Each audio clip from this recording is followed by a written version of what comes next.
ಆಕಾಶವಾಣಿ ಕ್ರೀಡಾಲೋಕ ಸಾಪ್ತಾಹಿಕ ಕ್ರೀಡಾ ಸಂಚಿಕೆ. ಕೇಳುಗರೆ, ಕ್ರೀಡಾ ಸಂಚಿಕೆಗೆ ಆತ್ಮೀಯವಾದ ಸ್ವಾಗತ. ಇಂದಿನ ಕ್ರೀಡಾ ಸಂಚಿಕೆಯಲ್ಲಿ ನಾವು ಪೋಡಿಯಂ ಅಲ್ಲಿ ನಿಂತಿರುವಾಗ ಮೆಡಲ್ ಕೊಡುವಾಗ ಅವರು ನ್ಯಾಷನಲ್ ಆಂಥಮ್ ಮುಂದೆ ಹಾಕ್ತಾರೆ. ಅವಾಗ ಫೀಲಿಂಗ್ ಏನೋ ಒಂಥರ ಕಣ್ಣಲ್ಲಿ ನೀರು ಬರೋತರ ಪ್ರೌಡ್ ಫೀಲಿಂಗ್. ಅವಾಗ ಅಂತಾರಾಷ್ಟ್ರೀಯ ಹಾಕಿ ಆಟಗಾರರು ಹಾಗೂ ಏಕಲವ್ಯ ಪ್ರಶಸ್ತಿ ಪುರಸ್ಕೃತರಾದ ಮೊಹಮ್ಮದ್ ರಾಹಿಲ್ ಮೌಸಿನ್ ಜೊತೆಗೆ ಸಂವಾದ. ಇಂದಿನ ಕ್ರೀಡಾ ಸಂಚಿಕೆಯಲ್ಲಿ ನಮ್ಮ ಜೊತೆಗಿದ್ದಾರೆ ಅಂತಾರಾಷ್ಟ್ರೀಯ ಹಾಕಿ ಆಟಗಾರರು ಹಾಗೂ ಏಕಲವ್ಯ ಪ್ರಶಸ್ತಿ ವಿಜೇತರಾದ ಮೊಹಮ್ಮದ್ ರಾಹಿಲ್ ಮೌಸಿನ್ ಅವರು. ಇವರು 2022ರಿಂದ ಇಂಡಿಯನ್ ಹಾಕಿ ಟೀಮ್ನಲ್ಲಿದ್ದಾರೆ. ಅವರ ಯಶಸ್ವಿ ಕ್ರೀಡಾ ಬದುಕಿನ ಕುರಿತಾಗಿ ಇಂದಿನ ಕ್ರೀಡಾ ಸಂಚಿಕೆಯಲ್ಲಿ ಮಾತನಾಡೋಣ. ರಾಹಿಲ್ ಅವರೇ, ಕ್ರೀಡಾಲೋಕ ಕಾರ್ಯಕ್ರಮಕ್ಕೆ ಆತ್ಮೀಯವಾದ ಸ್ವಾಗತ. ನಮಸ್ತೆ ಮೇಡಮ್. Thank you. ರಾಹಿಲ್ ಅವರೇ, ನಿಮ್ಮ ಅಜ್ಜ ಅಮೀರುದ್ದೀನ್ ಅವರು ಹಾಕಿ ಆಟಗಾರರು, ಹಾಗೆ ನಿಮ್ಮ ತಂದೆ ಮೊಹಮ್ಮದ್ ನಾಸಿರುದ್ದೀನ್ ಅವರು ಕೂಡ ಹಾಕಿ ಆಟಗಾರರಾಗಿದ್ರು. ಸಹೋದರ ನಯಿಮುದ್ದೀನ್ ಕೂಡ ಹಾಕಿಯಲ್ಲಿ ಸಾಧನೆ ಮಾಡಿದ್ದಾರೆ. ಹಾಕಿ ಪರಂಪರೆ ನಿಮ್ಮ ಕುಟುಂಬದಲ್ಲಿ ಹೇಗೆ ಬೆಳೆದು ಬಂತು? ಹೇಗೆ ಬಂತು ಅಂದ್ರೆ, ನಾನ್ ಚಿಕ್ಕವನಿಂದ ನೋಡುವಾಗ್ಲೇ ನಮ್ಮ ಮನೆಯಲ್ಲಿ ಹಾಕಿ ಸ್ಟಿಕ್ ಎಲ್ಲರೂ, ಡ್ಯಾಡಿ ಮತ್ತೆ ಅಣ್ಣ ಮತ್ತೆ ನಮ್ಮ ಅಂಕಲ್ ಎಲ್ಲರೂ ಆಡ್ತಿದ್ರು, ಹಾಕಿ ಆಡ್ತಿದ್ರು. ಅವ್ರನ್ನ ನೋಡೆ ಅವರು ತುಂಬಾ ಟೂರ್ನಮೆಂಟ್ಸ್ ಆಡ್ತಿದ್ರು, ಅವ್ರು ಗೆಲ್ತಿದ್ರು. ಟೂರ್ನಮೆಂಟ್ ಗೆಲ್ಲುವಾಗ ಅವರು ಒಂದ್ ಚಿಕ್ಕ ಚಿಕ್ಕ ಟ್ರೋಫಿ ತರ್ತಿದ್ರು ಮನೆಗೆ. ಆ ಟ್ರೋಫಿ ನೋಡಿ ನನಗೂ ಆ ತರ ಟ್ರೋಫಿ ಬೇಕು, ನಾನು ಈ ತರ ಆಡ್ಬೇಕಂತ ಹೇಳಿ ನಾನು ಹಾಕಿ ಸ್ಟಾರ್ಟ್ ಮಾಡಿದೆ. ಈಗ ನಿಮ್ಮ ಅಜ್ಜ ಆಡ್ತಿದ್ರು ಅಂತ ಹೇಳಿದ್ರಲ್ಲ, ಅವರಿಗೆ ಹೇಗ್ ಬಂತದು ಹಾಕಿ ಆಡ್ಬೇಕಂತ? ಗೊತ್ತಿಲ್ಲ, ಅದ್ ನಮ್ಮ ಅಪ್ಪನಿಗೆ ಕೇಳ್ಬೇಕು. ಅವರು ಅವಾಗ ಈಸ್ಟ್ ಇಂಡಿಯಾ ಕಂಪನಿಗೆ ಆಡ್ತಿದ್ರು, ಅಷ್ಟೇ ಗೊತ್ತಿರೋದು ನನಗೆ. ಹಾಕಿ ನಿಮ್ಮ ಕುಟುಂಬದ ಪರಂಪರೆ ಅಂತ ಹೇಳಬಹುದು. ನಿಮ್ಗೆ ಹಾಕಿ ಬಿಟ್ಟು ಬೇರೆ ಕ್ರೀಡೆಯಲ್ಲಿ ಆಸಕ್ತಿ ಬರ್ಲೇ ಇಲ್ವಾ? ಹಾಕಿನೇ ಆಡ್ಬೇಕನ್ನಿಸ್ತಾ? ಅಂದ್ರೆ ನನಗೆ, ನಾನು ಬೇರೆ ಸ್ಪೋರ್ಟ್ಸ್ ಆಡ್ತಿದ್ದೆ, ಫುಟ್ಬಾಲ್ ಆಡ್ತಿದ್ದೆ ಮುಂಚೆ, ಬೇರೆ ಸ್ಪೋರ್ಟ್ಸ್ ಆಡ್ತಿದ್ದೆ. ಬಟ್ ನನಗೆ ಏನಿದ್ರು ಹಾಕಿ ಆಡ್ಬೇಕು, ಇಂಡಿಯಾಗೆ ಆಡ್ಬೇಕು ಅಂತ ಅದೊಂದು ಆಸೆ ಇತ್ತು ತುಂಬಾ ಟೈಮಿಂದ. ಯಾಕೆ ಕೇಳಿದೆ ಅಂದ್ರೆ, ಇದು ಟೀಮ್ ಗೇಮ್. ಸೊ ಹಾಗಾಗಿ ಈ ಟೀಮ್ ಗೇಮ್ ಅಲ್ಲಿ ಸ್ವಲ್ಪ ನಮ್ಮ ವೈಯಕ್ತಿಕ ಸಾಧನೆ ಮಾಡ್ಕೊಳ್ಳೋದು ಬಹಳ ಪ್ರಯಾಸ ಪಡಬೇಕೇನೋ. ಹೌದು, ಟೀಮ್ ಗೇಮ್ ಅಲ್ಲಿ ಹೌದು ಅದಿದೆ. ಯಾಕಂದ್ರೆ ಇಂಡಿವಿಜುವಲ್ ಸ್ಪೋರ್ಟ್ಸ್ ಅಂದ್ರೆ ನಿಮ್ ಟ್ಯಾಲೆಂಟ್ ಮೇಲೆ ನೀವು ಹೋಗ್ಬೋದು. ಟೀಮ್ ಗೇಮ್ ಅಂದ್ರೆ ಸ್ವಲ್ಪ ನೀವು ಟೀಮ್ ನೋಡ್ಕೊಂಡು ಟೀಮ್ ಆಗಿ ಜೊತೆಯಾಗಿ ನೀವು ಆಡಿ ಗೆದ್ರೆ ಮಾತ್ರ ನಿಮಗೆ ಚಾನ್ಸ್ ಸಿಗೋದು. ಹಾಕಿ ಒಂದ್ 4-5 ಜನ ನಿಮ್ ಮನೆಯಲ್ಲೇ ಆಟಗಾರರಿದ್ರು. ಸೊ ನೀವು ಯಾವ ರೀತಿ ಪ್ರಾಕ್ಟೀಸ್ ಮಾಡ್ತಿದ್ರಿ? ಹಾಕಿ ಹೆಂಗಿದೆ ಅಂದ್ರೆ, ನಾನ್ ಚಿಕ್ಕವನಿಂದ, ನಾನು ಒಂದು ಫಸ್ಟ್ ಸ್ಟ್ಯಾಂಡರ್ಡ್ ಇಂದ ಅಣ್ಣ ಜೊತೆಗೆ ಕರ್ಕೊಂಡು ಹೋಗ್ತಿದ್ರು. ಜೊತೆಗೆ ಅಪ್ಪನು ಏನೋದು HL ಟೀಮ್ ಆಡ್ತಿದ್ರು, ಅವಾಗ ಜೊತೆಗೆ ಕರ್ಕೊಂಡು ಹೋಗ್ತಿದ್ರು ನನ್ನ ಆಡಕ್ಕೆ. ಮತ್ತೆ ಮೆಲ್ಲೆ ಮೆಲ್ಲೆ ಆಡ್ತಾ ಆಡ್ತಾ ನೋಡ್ತಾ ಇದ್ದೆ, ಅಪ್ಪ ಆಡ್ತಿದ್ರು, ಅಣ್ಣ ಆಡ್ತಿದ್ರು. ಮತ್ತೆ ಮನೆಯಲ್ಲೂ ಅಣ್ಣನ ಜೊತೆ ಸ್ವಲ್ಪ, ಅಣ್ಣ ನನ್ಕಿಂತ ಒಂದು 7 ವರ್ಷ ದೊಡ್ಡವರು, ಅದಕ್ಕೆ ಅವರು ತುಂಬಾ ಚೆನ್ನಾಗ್ ಆಡ್ತಾರೆ ಅಣ್ಣನೊಂದು. ಅವ್ರನ್ನ ನೋಡಿ ನಾನು ತುಂಬಾ ಕಲ್ತ್ಕೊಂಡಿದ್ದೆ ಅವಾಗ. ನೀವು ಬೇಸಿಕ್ ಬೆಂಗಳೂರೇನಾ ಅಥವಾ? ಇಲ್ಲ, ಫುಲ್ ಬ್ಯಾಂಗ್ಳೂರೇನ. ಬಾರ್ನ್ ಅಂಡ್ ಬಾಟಮ್ ಫುಲ್ ನನ್ನ ಫ್ಯಾಮಿಲಿ ಎಲ್ಲ ಬ್ಯಾಂಗ್ಳೂರ್. ತಂದೆ ಸ್ಟೇಟ್ ಆಡಿದ್ದಾರೆ, ಅಣ್ಣನು ಸ್ಟೇಟ್ ಆಡಿದ್ದಾನೆ. ನಮ್ಮ ಅಂಕಲ್ ಇದ್ರು ಜಾನಿ ಮೊಯ್ದೀನ್ ಅಂತ, ನಮ್ಮ ತಂದೆ ಅವ್ರದ್ದು ಅಣ್ಣ, ನಮ್ ದೊಡ್ಡಪ್ಪ, ಅವರು ಇಂಡಿಯಾಗ ಆಡಿದ್ರು ಅವಾಗ. ಅವರು ಜಾನಿ ಮೊಯ್ದೀನ್ ಅಂತ, ಅವರು ಇಂಡಿಯಾಗ ಆಡಿದ್ರು. ನಮ್ಮ ತಂದೆ ಮತ್ತೆ ಅಣ್ಣ ಎಲ್ಲ ಸ್ಟೇಟ್ ಆಡಿದ್ದಾರೆ. ಶಾಲಾ ಮಟ್ಟದಲ್ಲೇ ನಿಮ್ಗೆ ಈ ಹಾಕಿ ಕ್ರೀಡೆಯತ್ತ ಆಸಕ್ತಿ ಬಂತು. 2012ರಲ್ಲಿ ಅಂದ್ರೆ ನಿಮ್ಮ 15ನೇ ವಯಸ್ಸಿನಲ್ಲಿ ಸಾಯಿ ಸ್ಪೋರ್ಟ್ಸ್ ಹಾಸ್ಟೆಲ್ ಸೇರಿದ್ರಿ. ನಿಮ್ ಕೋಚ್ ಯಾರು? ಹಾಗೆ ನಿಮ್ಮ ಹಾಕಿ ಪಯಣ ಆರಂಭಿಕ ಹಂತದಲ್ಲಿ ಹೇಗಿತ್ತು? ಫಸ್ಟ್ ನಾನು ಸ್ಕೂಲಲ್ಲಿ ಹಾಕಿ ಸ್ಟಾರ್ಟ್ ಮಾಡುವಾಗ ನಮ್ ಕೋಚ್ ಮನೋಹರ್ ಕಟ್ಕೆ ಸರ್ ಇದ್ರು. ಅವ್ರು ತುಂಬಾ ಹೆಲ್ಪ್ ಮಾಡಿದ್ರು, ತುಂಬಾ ಕಲ್ತ್ಕೊಂಡೆ ಅವ್ರ ಹತ್ರ ಬೇಸಿಕ್ಸ್ ಹೆಂಗೆ ಏನು ಅಂತ. ಅದಾದ್ಮೇಲೆ ಸ್ಲೋ ಆಗಿ ನಾನು sports authority of India select ಆಗಿದೆ. ಅದಕ್ಕೊಂದು ಹಾಸ್ಟೆಲ್ ಅಂದ್ರೆ ಸೆಲೆಕ್ಟ್ ಆಗ್ಬೇಕು ಅದಕ್ಕೆ. ಹೌದಾ? ಅದಕ್ಕೆ ಏನಿದೆ ನೀತಿ? ಅದು ಸ್ಕೂಲಲ್ಲಿ ನೀವು ಸ್ಕೂಲ್ ನ್ಯಾಷನಲ್ಸ್ ಆಡಿರ್ಬೇಕು, ಮತ್ತೆ ನೀವು ಅಚೀವ್ಮೆಂಟ್ ಒಳ್ಳೆ ಪ್ಲೇಯರ್ಸ್ ಇರ್ಬೇಕು, ಅವಾಗ ನೀವು ಅದಕ್ಕೆ ಜಾಯಿನ್ ಮಾಡಬಹುದು. ಆ ವರ್ಷಕ್ಕೆ ಒಂದು 20 ಪ್ಲೇಯರ್ ತಗೊಳ್ತಾರೆ ಅವರು. ಆ ತರ ಸೆಲೆಕ್ಟ್ ಆಗಿ ಹಾಸ್ಟೆಲ್ ಸೇರಿದೆ. ಅದೇ ಎಲ್ಲ ಫ್ರೀ, ಗವರ್ಮೆಂಟ್ ಸಪೋರ್ಟ್ ಇಡೋದು, ಸೆಂಟ್ರಲ್ ಗವರ್ಮೆಂಟ್ ಸಪೋರ್ಟ್ ಇಡೋದು. ಅಲ್ಲಿ ಕೋಚ್ ನಮ್ದು ಅಶ್ವಥ್ ಸರ್ ಇದ್ರು, ಮತ್ತೆ ಪ್ರಭಾಕರ್ ಸರ್ ಇದ್ರು. ಅಲ್ಲಿಂದ ನಂದು ಪ್ರೊಫೆಷನಲ್ ನಾನು ಹೆಂಗ್ ಪುಷ್ ಮಾಡಬೇಕು ಅಂತ ಹೇಳಿ ಅವ್ರು ಹೇಳ್ಕೊಟ್ರು ನನಗೆ. ಅಲ್ಲಿಂದ ವಾಪಸ್ ಅಲ್ಲಿಂದ ನಾ ಬೇರೆ ಇದ್ ಮಾಡಿದೆ. ಅದಕ್ಕಿಂತ ಪೂರ್ವದಲ್ಲಿ ಯಾರ ಹತ್ರ ಆದ್ರೂ ಕೋಚಿಂಗ್ ತಗೊಂಡಿದ್ರ? ಸ್ಕೂಲಲ್ಲಿ ಮನೋಹರ್ ಕಟ್ಕೆ ಸರ್ ಇದ್ರು.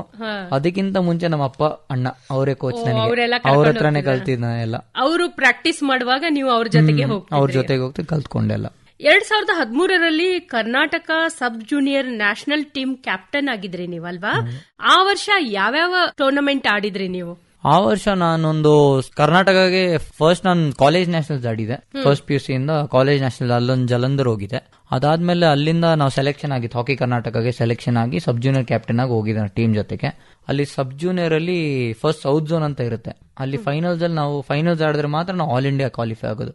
ಅವಾಗ ನಾನು ಚೆನ್ನೈ ಜೊತೆ ಆಡಿದೆ, ತಮಿಳ್ನಾಡು ಜೊತೆ ಫೈನಲ್ಸ್ ಅಲ್ಲಿ 2 ಗೋಲ್ ಹೊಡೆದಿದೆ. ಆಗ 3-2 ಗೆದ್ದಿದ್ವಿ ನಾವು. ಅವಾಗ ಸಾಧಾರಣ 16-17 ವಯಸ್ಸು ನಿಮ್ದು? ಸಬ್ ಜೂನಿಯರ್ 16 ಇತ್ತು. ನಾನು ಸ್ಲೋ ಆಗಿ ನಾನು ಅಲ್ಲಿಂದ ಸ್ಟಾರ್ಟ್ ಮಾಡಿ ಆಲ್ ಇಂಡಿಯಾ ಹೋಗಿ ಆಡಿದೆ. ಅವಾಗ 2019ರಲ್ಲಿ ಆಲ್ ಇಂಡಿಯಾ ಇಂಟರ್ ಯೂನಿವರ್ಸಿಟಿ ಹಾಗೆ 2020ರಲ್ಲಿ ಖೇಲೋ ಇಂಡಿಯಾ ಕ್ರೀಡಾಕೂಟದಲ್ಲಿ ಪದಕವನ್ನ ಪಡೆದಿದ್ದೀರಿ. ಇದರ ಕುರಿತಾಗಿ ನಿಮ್ಮ ಅನುಭವವನ್ನ ಹಂಚಿಕೊಳ್ಳಿ.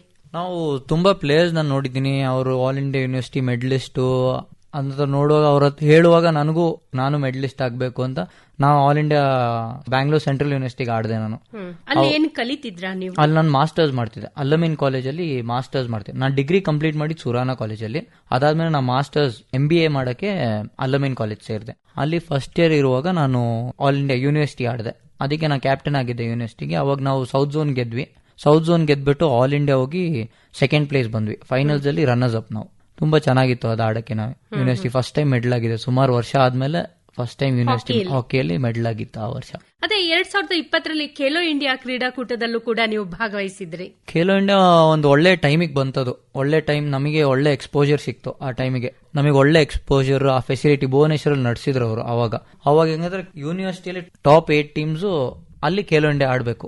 ಅದ್ರಲ್ಲಿ ಟಾಪ್ 8 ಟೀಮ್ಸ್ ಕಾಂಪಿಟೇಷನ್ ತುಂಬಾ ಚೆನ್ನಾಗಿತ್ತು. ಅಲ್ಲಿ ಬೇರೆ ಟೀಮ್ಸ್ ಗಳಿಂದ ನೋಡಕ್ ಬಂದ್ರು, ನಾವು ಪ್ಲೇಯರ್ಸ್ ಹೆಂಗಿದ್ದಾರೆ, ಹೆಂಗ್ ಆಡ್ತಾರೆ, ಸೆಲೆಕ್ಷನ್ ಬರ್ತರು. ಅಲ್ಲಿ ನೋಡಿ ಅಲ್ಲಿ ಗೆದ್ವಿ, ಅದು ತುಂಬಾ ಖುಷಿ ಆಯ್ತು. ಅಂದ್ರೆ ಅಲ್ಲಿ ನ್ಯಾಷನಲ್ ಟೀಮಿಗೆ ಸೆಲೆಕ್ಷನ್ ನಡೀತಿತ್ತು.